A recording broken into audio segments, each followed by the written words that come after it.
తమిళనాడు ఇంకా తెలంగాణ మనం తీసుకొని చూస్తే ఈ రెండు మళ్ళీ బీజేపీకి తలనొప్పిగానే మారినాయి.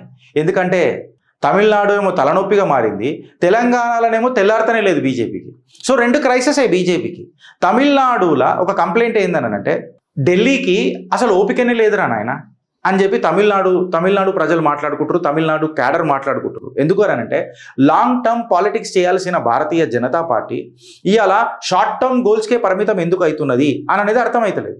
అదే మనం నువ్వు తెలంగాణ కాడికి వచ్చి చూసినావు అనుకో, ఇక్కడ పంచాయతీ ఏమవుతున్నది అని అంటే ఇక్కడ అన్ని మంచుకున్న అల్లు నోట్ల శని అని అంటాం చూడు మనము, ఆ ప్రాబ్లం నడుస్తున్నది. ఇక్కడ లోకల్ ఓల్డ్ గార్డ్ ఏదైతే ఉన్నదో చూడు, ఆ నలుగురు అని చెప్పి మనం మాట్లాడుతాం చూడు, ఇది పార్టీ యొక్క గ్రోత్ని చోక్ చేస్తున్నది వితిన్. ఇలా నేను మాట్లాడు కాదు, బహిరంగంగా ప్రధానమంత్రికి లేఖ రాసిండ్రు అని అంటే బాధ్యత కట్టలు దాటితేనే కదా.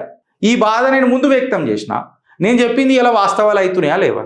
ఇప్పుడు భారతీయ జనతా పార్టీని నేను ఏదో ముంచుదామని అనుకుంటున్నా అని చెప్పి చాలా మాట్లాడుతున్నారు. నేను ఎన్నిసార్లు ఏమని చెప్పిన, బ్రదర్ గోడకు మచ్చబడ్డది, పెయింట్ వేసుకుందాం, సున్నం వేసుకుందాం అని చెప్పిన.